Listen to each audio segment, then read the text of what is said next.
Un multimillonario rasgó un billete de $100 y lo arrojó a los pies de un misionero que pedía donaciones para ayudar a los necesitados. «Esto es lo que pienso de tus bendiciones y de tu Dios», dijo con desdén. Para él, Dios no era más que una invención para consolar a los débiles. La fe, una muleta para quienes no tienen la capacidad de conseguir lo que quieren en la vida. Lo que no sabía era que su hijo estaba a punto de pasar por algo que cambiaría su vida para siempre. Y él sufriría las terribles consecuencias de haber burlado a quien realmente podía ayudarlo. Era otro domingo en Boston, y como de costumbre, los fieles se reunían para el servicio matutino en la primera iglesia bautista. Al otro lado de la avenida arbolada, Enrique González observaba la escena a través de las ventanas de su penthouse, en el piso 30 de la Beacon Tower, el edificio más exclusivo de la ciudad. Sus ojos azul grisáceo seguían el movimiento con desprecio mientras saboreaba su café colombiano importado. A sus 58 años, Enrique González personificaba el éxito, americano en su forma más implacable. Como fundador y CEO de González Technologies, una de las gigantes de la industria de la ciberseguridad, había construido un imperio valuado en miles de millones partiendo de casi nada. Proveniente de una familia de clase media en Chicago, Enrique siempre mostró una ambición feroz y una mente brillante para los negocios. A los 23 años, recién graduado con honores en Yale, ya había desarrollado su primer software de seguridad. A los 35, su empresa ya figuraba entre las más prometedoras del sector. Hoy, González Technologies protegía los datos de las corporaciones más grandes del mundo y de varias agencias gubernamentales. «Tontos», murmuró, observando a una joven familia entrar a la iglesia, perdiendo el tiempo en fantasías reconfortantes. Con un movimiento preciso, ajustó su corbata de seda mientras consultaba el reloj de platino en su muñeca. Aunque era domingo, Enrique estaba impecablemente vestido y listo para una videoconferencia con inversionistas. Para él, cada día era una oportunidad para hacer crecer su imperio. La única compañía verdadera en su vida era su hijo, Jaime, de 19 años. El joven, que cursaba su primer año en Yale, estaba en casa por el fin de semana, algo que ocurría con menos frecuencia cada vez. La relación entre ambos, que antes era cercana, se había deteriorado gradualmente desde la muerte de Alma 7 años atrás. Alma González había sido el equilibrio perfecto para la naturaleza pragmática y a veces despiadada de Enrique. Profesora universitaria de literatura inglesa cuando se conocieron, poseía una sensibilidad artística y una profundidad emocional que fascinó a Enrique desde la primera vez que se vieron en un evento benéfico en Nueva York. Durante 16 años de matrimonio, Alma no solo fue una esposa devota, sino también un ancla moral que mantenía a Enrique conectado con valores más allá del éxito material. El diagnóstico llegó cuando Jaime tenía apenas 9 años. Cáncer de páncreas en etapa avanzada, ya con metástasis. Los 3 años siguientes se convirtieron en una montaña rusa brutal de esperanzas momentáneas seguidas por decepciones devastadoras. Enrique movilizó todos los recursos que su dinero e influencia podían proporcionar. Especialistas internacionales, tratamientos experimentales, clínicas exclusivas en Suiza y Alemania. La amarga ironía era que mientras construía una fortuna, desarrollando sistemas para proteger información, se veía completamente impotente para proteger a la persona que más amaba. Fue durante esos años de lucha que la fe de Alma, antes una parte discreta de su vida, se convirtió en su principal sustento. Mientras su cuerpo se debilitaba, su convicción espiritual solo se fortalecía. Comenzó a asistir a grupos de oración, leía textos religiosos con avidez y pasaba horas conversando con el capellán del hospital. Para desesperación de Enrique, Alma parecía encontrar una paz que él, con todos sus recursos, no podía proporcionarle. «¿Cómo puedes creer en un Dios que permite esto?», él le preguntó una noche, después de otra devastadora ronda de exámenes que mostraban el avance implacable de la enfermedad. Alma, ya considerablemente más delgada, con el brillo de su cabello castaño sustituido por la palidez de la quimioterapia, le sostuvo la mano con una fuerza sorprendente. «No creo en un Dios que cause sufrimiento, Nat. Creo en uno que me da fuerza para atravesarlo con dignidad». En la memoria de Enrique, esa respuesta solo intensificó su frustración. Para un hombre acostumbrado a controlar todas las variables, aceptar solo resultados medibles, la idea de encontrar valor en el sufrimiento le parecía una rendición inaceptable. La muerte de Alma, cuando finalmente llegó, no fue repentina, sino una rendición gradual, como una marea que baja lentamente. En sus últimos días, reunió fuerzas para tener conversaciones significativas con aquellos que amaba. Para Jaime, dejó cartas, una para cada cumpleaños hasta sus 21 años. Para sus amigas más cercanas, pequeños recuerdos con significados especiales. Y para Enrique, un último deseo que aún no había sido capaz de cumplir. Prométeme que cuidarás no solo el cuerpo y la mente de Jaime, sino también su espíritu, Nat, susurró, su voz casi inaudible, pero sus ojos aún brillaban con esa convicción que él nunca llegó a comprender del todo. Hay más en la vida de lo que podemos ver y tocar. Después del funeral, una ceremonia hermosa donde cientos de personas compartieron historias sobre cómo Alma había tocado sus vidas, Enrique se sumergió aún más en su trabajo. El dolor de la pérdida fue canalizado en una ambición aún más feroz, como si cada nuevo contrato, cada adquisición, cada producto revolucionario lanzado por su empresa fuera un intento de construir una fortaleza impenetrable contra la vulnerabilidad que la muerte de Alma había dejado expuesta. Jaime, con solo 12 años, quedó solo para enfrentar su duelo.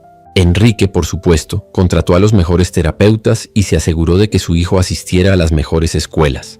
Materialmente al chico no le faltaba nada, pero la ausencia emocional de su padre creó un vacío que con los años se llenó de una creciente rebeldía y, más recientemente, de comportamientos que Enrique prefería no analizar demasiado. El dinero no traerá de vuelta a tu madre, solía decirle Enrique a Jaime en los raros momentos en que hablaban del tema, pero nos mantiene a salvo de todo lo demás que podríamos perder.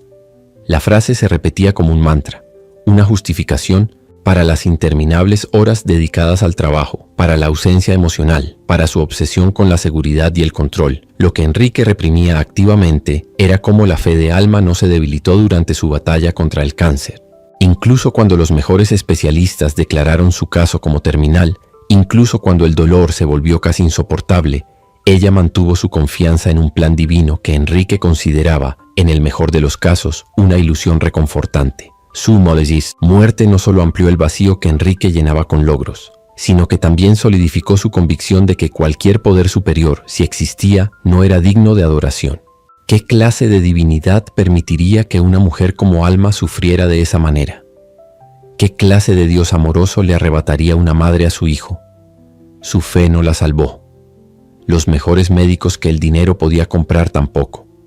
La única diferencia, en la mente de Enrique, era que él no se engañaba sobre la naturaleza indiferente del universo. En un martes como cualquier otro, Enrique caminaba apresurado por la Washington Street rumbo a un almuerzo de negocios cuando un hombre de mediana edad, vestido con una sencilla camisa azul con un pequeño crucifijo bordado en el bolsillo, se le acercó. «Buenos días, señor. Mi nombre es Hernando Tenorio. Estamos recaudando fondos para la remodelación del refugio de nuestra iglesia para personas en situación de calle. Cualquier contribución sería una bendición». Enrique se detuvo y recorrió a Hernando de pies a cabeza con una sonrisa que no llegó a sus ojos. ¿Una bendición? ¿Para quién exactamente? Para aquellos que necesitan ayuda, señor. Y también para usted. Como decimos en la iglesia, dar es recibir. La sonrisa de Enrique se transformó en una risa fría. Déjeme explicarle algo, Hernando. Yo gano más dinero en una hora de lo que usted probablemente ve en un mes. ¿Y sabe por qué? Porque no pierdo mi tiempo con fantasías sobre un ser imaginario en el cielo que supuestamente me va a recompensar por tirar mi dinero a la basura. Hernando no se inmutó ante la hostilidad. Entiendo su postura, señor, pero Dios cuida de todos nosotros, incluso de aquellos que creen que no lo necesitan. Algo en esa respuesta tranquila enfureció aún más a Enrique. Yo no necesito a su Dios. Tengo todo lo que necesito justo aquí. Golpeó con la mano su portafolio de cuero italiano. Cuando su Dios pueda comprar un departamento en Beacon Hill o pagar una educación en la Ivy League, tal vez empiece a prestarle atención. Entonces, en un gesto calculado para humillarlo, Enrique sacó su billetera, tomó un billete de $100 y lo rasgó por la mitad frente a Hernando. Esto es lo que pienso de sus bendiciones. Arrojó los pedazos al suelo y se alejó, dejando al hombre parado en la acera.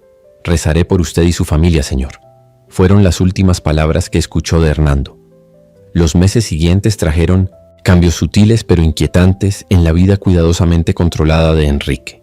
Jaime, quien siempre había sido un adolescente tranquilo y estudioso, comenzó a mostrar señales de rebeldía que Enrique no lograba comprender. Sus calificaciones del primer semestre en la universidad se desplomaron. Hubo llamadas sobre faltas a clases. Cuando Jaime regresó a casa para el receso de invierno, Enrique apenas reconoció a su hijo.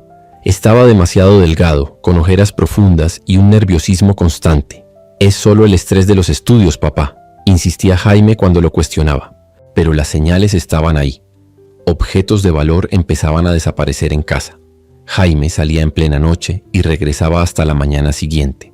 Si es que regresaba, una noche de enero, después de descubrir que su reloj Patek Philippe, un regalo de Alma, había desaparecido, Enrique confrontó a Jaime. La discusión que siguió reveló la terrible verdad. Su hijo había desarrollado una adicción a las drogas que comenzó como solo diversión en las fiestas de la fraternidad y evolucionó hasta convertirse en algo mucho más serio. «Tú no entiendes la presión, papá», gritó Jaime. «Todos esperan que sea como tú, pero no puedo. No quiero esta vida que planeaste para mí». «Yo construí todo esto para ti», respondió Enrique, su voz temblando de rabia y miedo. «Y tú lo estás desperdiciando». «Lo construiste para ti mismo», le reprochó Jaime. «Desde que mamá murió, lo único que te importa es tu maldito imperio. Ella habría odiado en lo que te has convertido». Las palabras golpearon a Enrique como un puñetazo en el estómago. Antes de que pudiera responder, Jaime tomó su mochila y salió dando un portazo. Fue la última vez que Enrique vio a su hijo en casi 8 meses. Los días se convirtieron en semanas y las semanas en meses. Enrique movilizó todos los recursos que su dinero podía comprar. Investigadores privados, recompensas, contactos en las fuerzas policiales. Pero Jaime simplemente se había desvanecido en las calles de Boston. Ocasionalmente surgían pistas. Alguien que se parecía a él visto en un barrio conocido por el tráfico de drogas. Un joven usando su tarjeta de crédito antes de abandonarla. Pero todas terminaban en callejones sin salida. A medida que pasaba el tiempo, la fachada cuidadosamente construida de Enrique comenzó a derrumbarse. Perdió peso.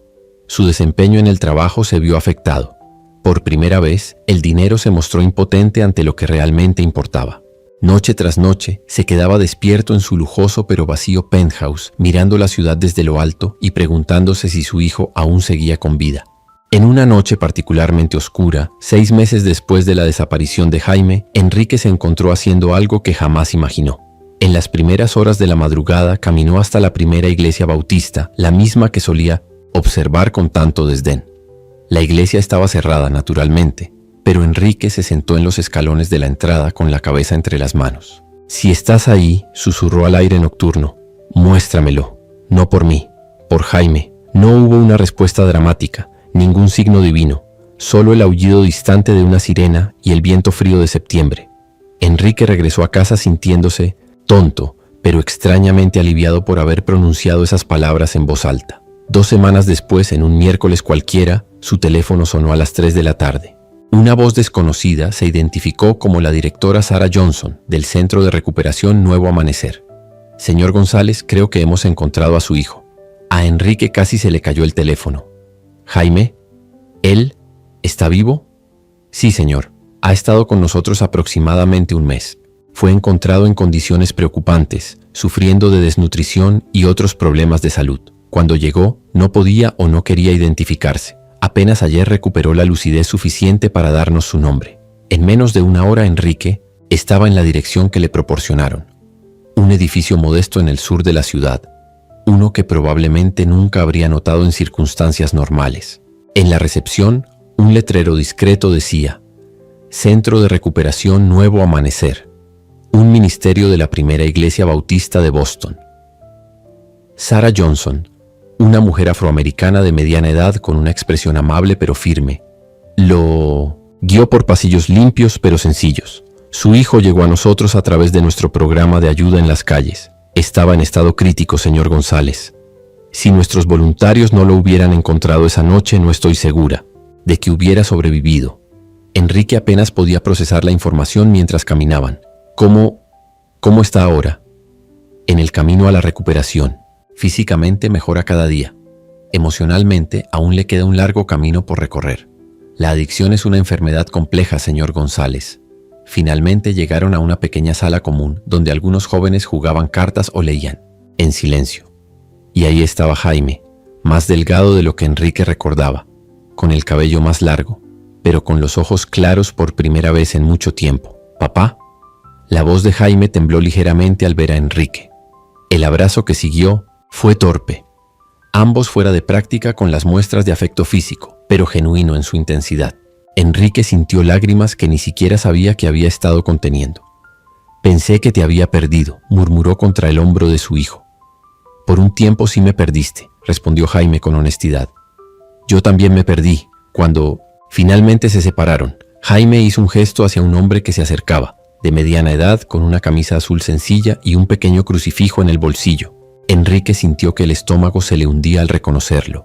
Papá, este es Hernando. Él dirige el programa de ayuda aquí. Fue quien me encontró aquella noche, la noche en la que pensé que no iba a sobrevivir. Hernando Tenorio extendió la mano sin dudarlo, sin ninguna señal de que recordara el humillante encuentro de meses atrás. Es un placer conocerlo oficialmente, señor González. Su hijo es un joven increíble. Enrique aceptó el apretón de manos, incapaz de encontrar palabras adecuadas. Jaime continuó, ajeno a la historia compartida entre los dos hombres. Hernando, ha sido increíble, papá. Él suele decir que Dios nos encuentra donde estamos, no donde deberíamos estar. Sé que tú no crees en estas cosas, pero para mí tuvo sentido cuando estaba en mi peor momento. Más tarde, mientras Jaime se retiraba para hacer sus tareas diarias en el centro, Enrique se encontró a solas con Hernando en la pequeña capilla del lugar. ¿Sabías quién era cuando lo encontraste?, preguntó finalmente Enrique. Hernando negó, con la cabeza. No tenía identificación cuando llegó. Estaba delirando, llamando a su madre. Apenas ayer descubrimos que era su hijo. Enrique pasó la mano por su cabello canoso. Yo no sé cómo agradecerte, ni cómo disculparme por nuestro encuentro anterior. No hay necesidad de disculparse. Todos estamos en caminos distintos, señor González. Enrique, por favor. Hernando asintió. Enrique, entonces, sabes, el día que rasgaste aquel billete, recé por ti. ¿Por qué? Fui cruel, porque vi dolor detrás de la ira, y porque eso es lo que hacemos aquí. Creemos que todos merecen gracia, especialmente aquellos que piensan que no la necesitan. Enrique miró alrededor de la pequeña capilla, sencilla, sin los vitrales ornamentados ni los bancos de madera pulida que habría esperado. Solo un espacio tranquilo con unas cuantas sillas plegables y una cruz de madera en la pared. ¿Cómo es que este lugar, cómo ayudan a tantas personas con tan pocos recursos?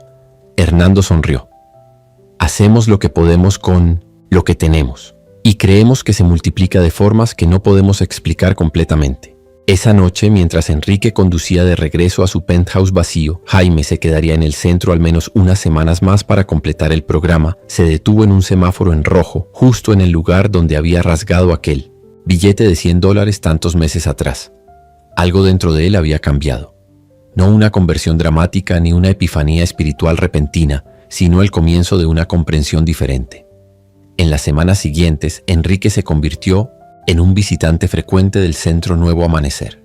Al principio solo para ver a Jaime, pero poco a poco por otras razones también. Observaba el incansable trabajo de los voluntarios, el cuidado genuino que brindaban a personas que la sociedad prefería ignorar. Empezó a hacer preguntas, no para desafiar, sino para entender. Cuando Jaime finalmente regresó a casa 3 meses después de haberse reencontrado, la dinámica entre padre e hijo había cambiado profundamente. Ahora hablaban, realmente hablaban, sobre los sueños de Jaime, sus miedos y, sí, su recién descubierta fe. No digo que tengas que creer como yo, papá, explicó Jaime una noche mientras compartían una cena sencilla, algo que rara vez hacían, antes. Solo digo que encontré algo que me ayuda a darle sentido al mundo y a mis propios errores. Enrique asintió lentamente. Respeto eso, y respeto lo que Hernando y este centro hicieron por ti. Por nosotros. Una semana después, Enrique programó una reunión con Hernando en el centro. Llegó con su portafolio de cuero como aquella primera vez, pero con un propósito muy diferente. Quiero hacer una donación, anunció colocando un cheque sobre la mesa entre ellos. Era una cantidad sustancial, suficiente para renovar todo, el centro y expandir sus programas. Hernando miró el cheque y luego a Enrique sorprendido. Esto es extremadamente generoso. Solo es dinero, respondió Enrique con una pequeña sonrisa. Recientemente aprendí que hay cosas mucho más valiosas. Cuando estaba a punto de salir, Enrique dudó por un momento en la puerta. Hernando, no sé si creo en tu Dios como tú crees. Tal vez nunca lo haga. Pero creo en el trabajo que hacen aquí. Y creo que, bueno, tal vez haya más cosas entre el cielo y la tierra de las que antes admitía. Hernando sonrió. Es un buen comienzo, Enrique. Un muy buen comienzo. En la primavera siguiente, la primera iglesia bautista inauguró una nueva ala del Centro Nuevo Amanecer. Entre los oradores en la ceremonia estaba Jaime González, celebrando un año de sobriedad, y su padre, Enrique, quien no se describió como un hombre de fe, sino como un hombre que había aprendido sobre humildad, gracia y el valor inesperado de una mano extendida en el momento más necesario. Y si los feligreses habituales notaron a Enrique sentado ocasionalmente en la última fila durante los servicios del domingo, escuchando atentamente sin participar en los cánticos ni en las oraciones, respetaron su proceso. Después de todo, como a Hernando le gustaba decir, Dios nos encuentra donde estamos, no donde creemos que deberíamos estar.